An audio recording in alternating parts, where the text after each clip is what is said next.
حي على الفلاح.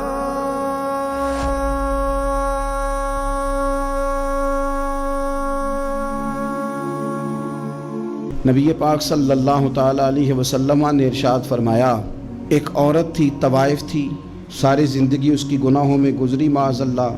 پھر وہ ایک کنویں کے پاس سے گزر رہی تھی، ایک پیاسا کتا اس نے وہاں پیاس سے تڑپتے سسکتے دیکھا، اور پھر اس نے اپنے جوتے کو لٹکا کر اپنے دوپٹے کی مدد سے یا جیسے اس سے ممکن ہو سکا اس نے پانی نکالا، کتے کو پلایا، اللہ نے اس کی بخشش فرما دی. آپ ماشاءاللہ ہزاروں میں لوگ ہیں، آپ نے بڑی جلدی مجھے یہ بتانا ہے. یہ حدیث آپ نے پہلے بھی سنی ہوئی ہے نا؟ میرا خیال ہے کوئی بندہ نہیں رہا جو اس نے نہ سنی ہو. سنی ہوئی ہے نا ہم نے الحمدللہ.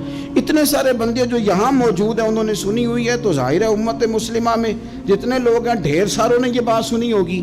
لیکن میرا سوال یہ ہے، میں سڑکوں پہ روڈوں پہ سفر کرتا ہوں، ہم نے یہ حدیث درجنوں بار سنی کہ طوائف نے کتے کو پانی پلایا تو اس کی بخشش ہو گئی.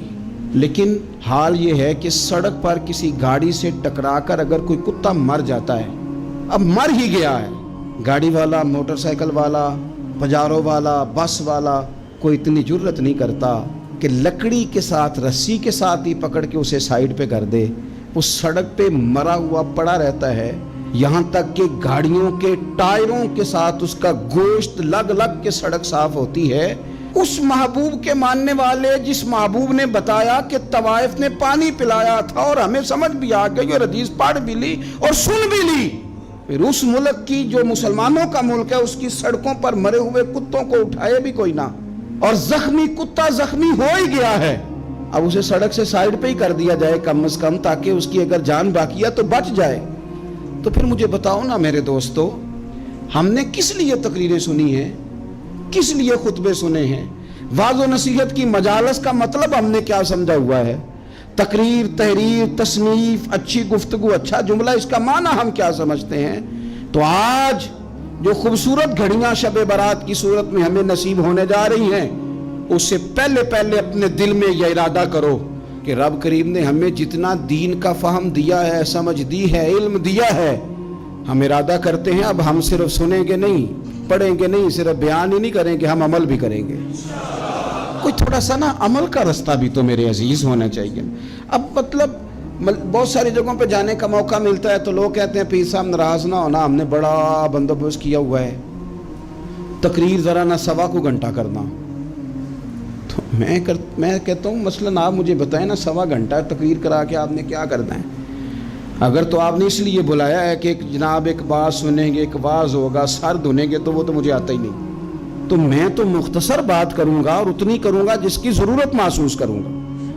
لمبی چوڑی تقریروں کا کیا مطلب ہے؟ ہم کیا چاہتے ہیں سوائے اس کے کہ جناب بات بڑی اچھی کانوں کو لگ رہی ہے، مزہ بڑا آ رہا ہے، تو آپ نے لیا کیا؟ نتیجہ کیا نکلا؟ میرے رسول پاک علیہ السلام کے صحابہ جو حضور سے نصیحتیں لیتے تھے وہ کیسی تھی؟ حضرت عبداللہ بن بصر رضی اللہ تعالیٰ عنہ حاضر بارگاہ ہوئے، آ کے عرض کی، یا رسول اللہ صلی اللہ علیہ وسلم، میں آیا ہوں سونے، پتہ نہیں دوبارہ آ سکوں کہ نہ آ سکوں، حضور پتہ نہیں موقع ملے نہ ملے، ایک بات مجھے بتا دیں، میں اس پہ عمل کروں گا، میری زندگی بھی بن جائے اور آخرت بھی بن جائے. تو کریم محبوب نے فرمایا، عبداللہ زبان کو خشک نہ ہونے دینا، اس کو تر رکھنا. تر حضور کس چیز سے؟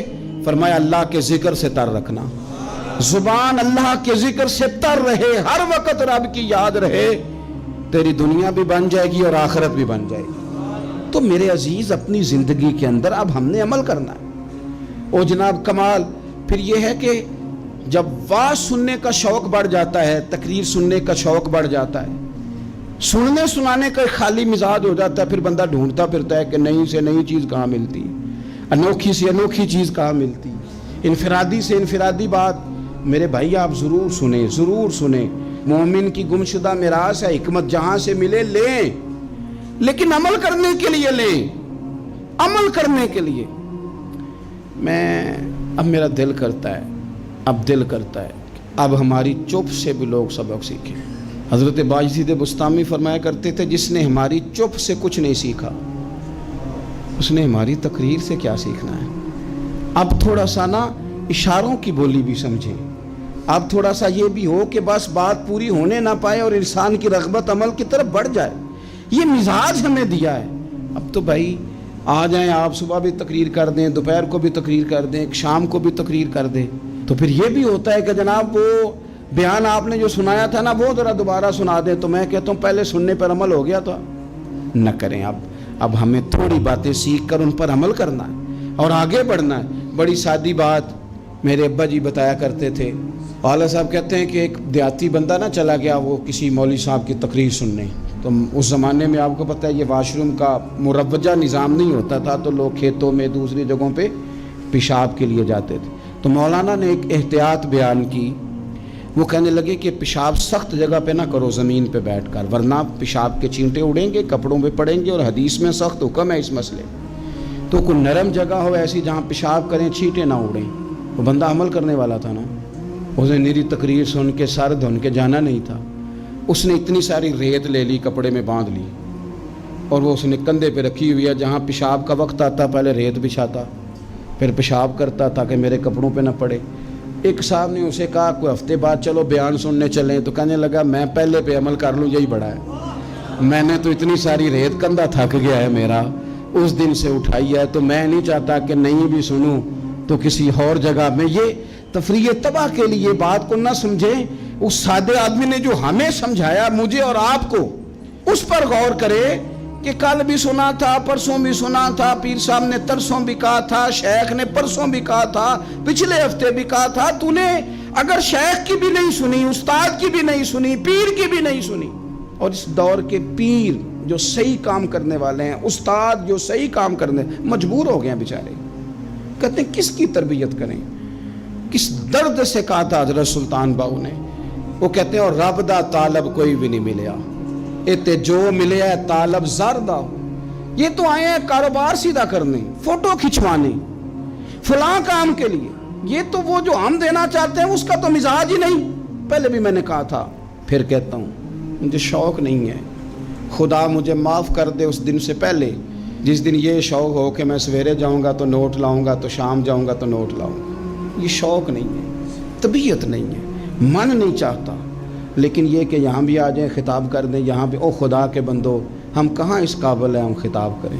ہم نے تو نا جی ایک اذان دینی شروع کی ہوئی، صبح و شام ایک اذان پڑھتے ہیں. ہے یہ پیغام حضرت احمد رضا کہ بارگاہ نبی کے رہو با وفا. ہم تو کہتے ہیں ادھر آ جاؤ، ٹھوکریں کھاتے پھرو گے ان کے در پہ آ پڑو. قافلہ تو اے رضا اول گیا آخر گیا. ہم تو کہتے ہیں ادھر آؤ، اللہ رسول کی بارگاہ کی طرف رجوع کرو. اور وہ ایک جملے پہ اگر تو عمل ہو گیا. پیار سے باتیں کرتا رہتا ہوں، سب کے ساتھ نہیں کرتا، جس کا مجھے پتا ہو کہ یہ تھوڑا سہ لے گا. ایک دوست نے مجھے کہا کہ میں تو آتا ہوں تو مجھے علاقے کے لوگ کہتے ہیں ان کو بلاؤ. تو میں کہتا ہوں پورا عمل کرنا میری غلط ہے، تو پھر میں باقیوں کو بھی لگا جاؤں گا. تو اگر تیرا ہی عمل نہیں ہو سکا تو باقیوں کو میں نے جا کے کیا سمجھانا ہے. تو ایک تو آج کی جو رات ہے اس سے پہلے اپنے اعمال کی طرف. میں اکثر کہتا رہتا ہوں کہ شب برات پہ ہر مسجد سے زور سے رونے کی آواز آنی بھی چاہیے. شب قدر پہ آتی ہے، عمرے پہ جاتے وقت لوگ معافیاں مانگتے ہیں، حج پہ جاتے وقت، اور کروڑوں لوگ یہ کام کرتے ہیں سال میں. اگر 25 لاکھ 26 لاکھ آدمی یا 50 لاکھ آدمی حج کرتا ہے اور وہ جانے سے پہلے معافی مانگ کے گیا، توبہ کر کے گیا ہے، اور کروڑوں لوگ ہیں جو شب قدر میں ہیں، شب برات میں ہیں، اور انہوں نے کھول کے توبہ کی ہے، تو پھر میرے بھائی سویرے کرپشن ختم ہونی چاہیے نا ملک سے. سویرے 75% جھوٹ ختم ہونا چاہیے نا. ساری رات تو لوگوں نے توبہ کی. صبح 80% حقوق العباد کا مسئلہ حل ہونا چاہیے تھا کہ نہیں ہونا چاہیے. صبح ملاوٹ بہت حد تک ملک سے ختم ہونی چاہیے. تو کیا ہم نے سمجھ لیا ہے؟ ہم نے یہ سمجھا ہے کہ شب برات پہ بھی بس ایک رسم ادا کرو، آؤ تھوڑی توبہ کرو چھٹی کر جاؤ. آئیے شب قدر تو توبہ کرو چھٹی کر جاؤ. کیا یہ ہم نے مطلب سمجھ لیا؟ حج کرنے گئے، رب کی بارگاہ میں حاضر ہوئے، رسول کریم کی بارگاہ سے بھی جو ہو کے آ جائے اور بدلے ہی نہ، وہاں تک جائے اور بدلے ہی نہ. مدینے گئے، کعبے گئے، کربلا گئے، جیسے گئے تھے گھوم پھر کے ویسے ہی آ گئے. نتیجہ کیا ہے؟ اپنی زندگی نتیجہ خیز بنائیں. آج اس خوبصورت موقع پر جب شب برات ہمارے سامنے کھڑی ہے، اپنے ذہن میں تہیہ کریں کہ اب ہم نے بدل جانا ہے. شوگر ہو جائے تو بدلنا پڑتا ہے. اللہ معاف کرے, چینی چھوڑنی پڑتی ہے, من پسند مٹھائیاں چھوڑنی پڑتی ہیں, بدلنا پڑتا ہے. بلڈ پریشر ہو جائے تو یارو بدلنا پڑتا ہے. اگر انسان کو خدا نہ خواستہ کوئی مرض لگ جائے تو بدلنا پڑتا ہے. اولاد پیدا ہو جائے تو بدلنا پڑتا ہے. گھر میں بیٹیاں پیدا ہو جائیں تو بوڑھے باپ کو بدلنا پڑتا ہے. بال سفید آ جائیں تو پھر بھی تو بدل جانا چاہیے نا. انسان کی عمر 40 سال ہو جائے تو پھر بھی تو بدل جانا چاہیے. شب برات پہ توبہ کرے تو پھر بھی تو بدل جانا چاہیے. اب بدل جائیں, اب ہم بدل جائیں. اب نہ درد ہوتی ہے, گاڑی میں بیٹھیں تو کمر پہ درد ہوتی ہے. اب ہم بدل جائیں. اب لوگ بتاتے ہیں تیرے بال سفید ہونے لگ گئے, اب ہم بدل جائیں. اب لوگ ہمیں کہتے ہیں بچے جوان ہو گئے, اب ہم بدل جائیں نا یارو. اب لوگ ہمیں کہتے ہیں کہ اوخو اب تو آپ اٹھتے وقت زمین پہ پہلے ہاتھ رکھتے ہیں پھر اٹھتے ہیں. اب بدل نہ جائیں. اب محسوس ہوتا ہے کہ نیند گہری نہیں آتی, اب محسوس ہوتا ہے کہیں کہیں جسم میں تکلیف ہے. اب بدل نہ جائیں. اب نہ کئی کلاس فیلو چلے گئے دنیا چھوڑ کے, بدل نہ جائیں. اپنے بہن بھائیوں میں سے کئیوں کا جنازہ پڑا, بدل نہ جائیں. ہم میں سے کئیوں نے ماں باپ دفن کر دیے, پھول ڈال دیے قبروں پہ. اب بدل جائیں. اب وقت تھوڑا رہ گیا, اب کچھ تبدیلی کی طرف آئیں. اب توبہ صحیح والی کر لیں, اب استغفار دل سے پڑھ لیں. اب تبدیل ہو جائیں. اب اپنے اندر باہر کچھ تبدیلیاں لائیں. اب اپنے ظاہر اور باطن کو سنواریں. اب اللہ رسول کی بارگاہ میں جانا ہے نا تو کہیں ایسا نہ ہو شرم آئے حضور کے سامنے کھڑے ہوتے, حیا آئے نبی کریم کی بارگاہ میں کھڑے ہوتے. اب کچھ تبدیلی لائیں. آج ارادہ کریں کہ آج جو توبہ کریں گے وہ صحیح والی کریں گے.